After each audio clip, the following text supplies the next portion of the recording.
anywhere below 500 feet, you're going to see a lot less snow.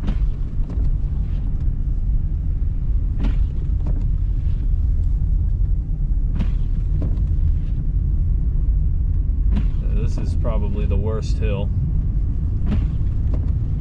If you have rear-wheel drive, you are not making it anywhere today. This poor guy over here.